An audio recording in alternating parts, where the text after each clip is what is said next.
जय श्याराम। मैं साध्वी आकांक्षा आप सभी प्रभु भक्तों को हृदय से प्रणाम करती हूँ, स्वागत करती हूँ, वंदन करती हूँ, अभिनंदन करती हूँ। बाबा तुलसीदास जी सुंदर कांड में लिखते हैं, काम क्रोध मद लोभ सब नाथ नरख के पंथ, सब परिहर रघुबीरहि भजहु भजहि जहि संत। काम क्रोध मद लोभ ये सब क्या है? कहा कि नाथ नरक के पंथ, ये नरक के पंथ है, नरक के रास्ते हैं। इनको सब परिहर, सबका त्याग करके क्या करिए? सब परिहर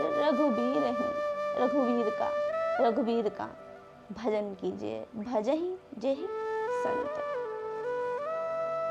जिनका संत वंदन करते हैं, जिनका संत पूजन करते हैं, जिनका संत भजन करते हैं, उन रघुवीर का भजन कीजिए। देखिए, काम क्रोध मद लोभ ये सब विकार हैं। इन पर विचार करके इनकी दिशा को परिवर्तित किया जा सकता है। साधारण लोगों के लिए संभव नहीं है सब चीजों पर विजय पाना। तो हमें क्या करना है? धीरे धीरे इनकी दिशा मोड़नी है। जब दिशा ठीक होगी तब दशा ठीक होगी। जैसे कि कहा गया है कि जब काम बीज सृष्टि का नर होए अकामी कैसे, जल में ज्यों कमल का जीवन तुम जियो जगत में वैसे। एक भजन है, उसमें ये कहा गया है। तो जब काम सृष्टि का बीज ही है, जिसके बिना सृष्टि चलनी नहीं है, तो ये गलत कैसे है? लेकिन उसके नीचे ही लाइन में बताया गया कि कैसे रहना चाहिए। कहा गया है कि जिस प्रकार जल में कमल होता है उस प्रकार रहिए। जल में कमल किस प्रकार रहता है?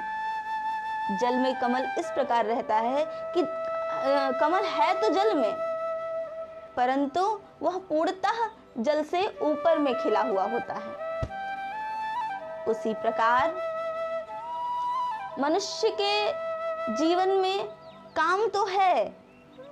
जिस प्रकार कमल को जल की आवश्यकता है, लेकिन वह उसमें डूबता नहीं है। उसी प्रकार प्राणी को चाहिए कि माना काम सृष्टि की आवश्यकता है, परंतु उसमें डूबना नहीं चाहिए। और रही बात क्रोध की, तो क्रोध भी एक विकार ही है, जैसा मैंने कहा, लेकिन अतिशय ज्यादा किया गया, विपरीत दिशा में किया गया। आपके इष्ट के प्रति कोई उल्टा बोल रहा है, आपके माता पिता या सच्चाई के विरुद्ध कोई बोल रहा है, वहां क्रोध करना उचित है। वहां अगर आप कुछ नहीं बोल पाते हैं तो ये गलत है। वहां क्रोध करना, मैंने क्या कहा कि आपको दिशा दूसरी देनी है। जब दिशा दे देंगे, मोड़ देंगे, तो आपको दशा सही हो जाएगी, आपकी दशा सही हो जाएगी।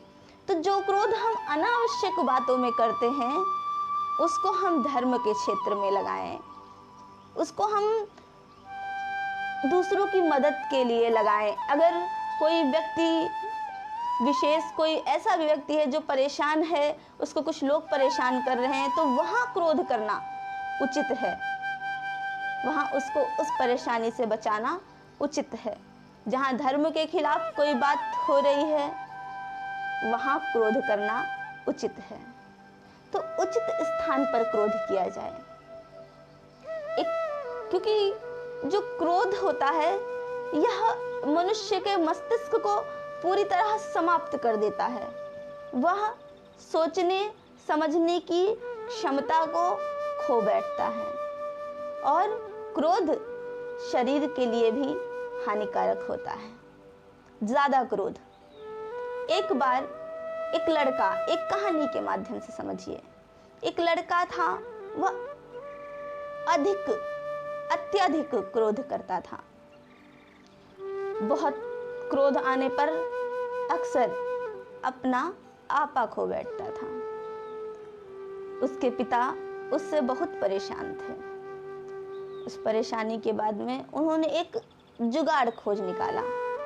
उन्होंने लड़के को कील दी, हथौड़ी दी और कहा, एक दीवार पर कहा कि जब भी तुम्हें गुस्सा आए तो तुम एक कील ठोक देना। लड़के ने ऐसा ही करना शुरू किया। शुरू के दिनों में तो उसे एक दिन में 40 बार, 20 बार क्रोध आ गया। तो 40 कील ठोक रहा, 20 कील ठोक रहा, लेकिन धीरे धीरे दिन बढ़ते गए और उसका क्रोध कम होता गया। उसने सोचा कि क्या फायदा क्रोध करके, उतनी मेहनत करनी पड़ेगी। कील ठोकने के कार्य को कम करने के लिए लड़के ने क्रोध को कम करना शुरू कर दिया। करते एक दिन ऐसा आया कि उसने दीवार पर एक भी कील नहीं ठोकी। जब एक भी कील नहीं ठोकी, उस दिन वह बहुत प्रसन्न हुआ। प्रसन्न होकर के अपने पिता के पास गया। पिता के पास जाकर उसने अपने पिता को बताया। पिता ने उसका हाथ पकड़ा और उसी दीवार के पास ले गया। उस दीवार के पास ले जाते समय उसने कहा, बेटा, जितने दिन तुमको गुस्सा ना आए उतने दिन तुम इस दीवार की एक कील निकाल देना। बेटे ने पुनः पिता का कहना माना और वही करने लगा। बहुत समय बीत गया। एक दिन ऐसा आया कि आज दीवार पर एक भी कील नहीं बची। बेटा बहुत खुश था। उसने कहा, पिता, देखिए, मैंने आज एक भी कील नहीं बचाई। पिता फिर दीवार के पास गए और बेटे को उन कील से लगे हुए छिद्रों को दिखाते हुए बोले, बेटा, बेशक तूने क्रोध नहीं किया, लेकिन एक बात बता, जो तूने क्रोध कर के इस दीवार पर छेद किए हैं, क्या इस दीवार को पुनः वैसा कर सकता है? बेटा बोला, नहीं। तब पिताजी ने कहा, ये हृदय है और हृदय भी बातों से इसी प्रकार छेदन होता है, और जब आप किसी पर क्रोध करते हैं तो उसके हृदय में भी इसी प्रकार छेद हो जाता है। माफी से कीलों को निकाला तो जा सकता है, लेकिन हृदय में लगे हुए उन छेदों को भरा नहीं जा सकता। इसीलिए क्रोध कम से कम करिए। मद अहंकार। बाबा गोस्वामी तुलसीदास जी लिखते हैं कि अहंकार अति दुखद डमरुआ। अहंकार को गांठ का रोग बताया है। जब किसी को गांठ का रोग हो जाता है तो वह सीधा चल नहीं पाता। इसीलिए और ऊंचाई पे चढ़ नहीं पाता। इसीलिए अहंकार नहीं करना चाहिए, क्योंकि अहंकार से ही लोग ऊंचाई पे जाना रुक जाते हैं। उनकी वहीं से जो आगे बढ़ने की प्रक्रिया होती है वह रुक जाती है। अहंकार एक ऐसी शराब है जो लोगों को तो दिखती है पर खुद को नहीं पता होता कितना नशा है। लोभ का मैं क्या कहूं, लोभ तो आप जानते ही हैं कि लालच बुरी बला है। बाबा तुलसीदास जी लिखते हैं कि स्वार्थ साच जीव कह एहा और मन क्रम वचन राम पद नेहा। अगर स्वार्थ कोई करना है तो वास्तविक सच्चा स्वार्थ वही है कि मन क्रम वचन राम पद नेहा। राम जी के चरणों में मन क्रम वचनों से लग जाइए, यही सच्चा स्वार्थ है और जीवन जीने का यही सच्चा तरीका भी है। सोई पावन सोई सुभग शरीरा, ये शरीर पावन अभी नहीं है, ये शरीर पावन तब है कब सोई पावन सोई सुभग शरीरा, जो तनु पाई भजिए रघुवीरा।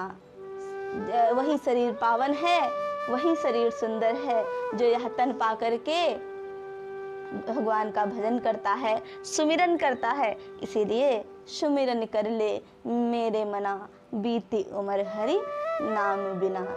आप सभी से भी यही आशा करते हैं कि भगवान का नाम लीजिए, स्वस्थ रहिए, मस्त रहिए। जय सिया राम।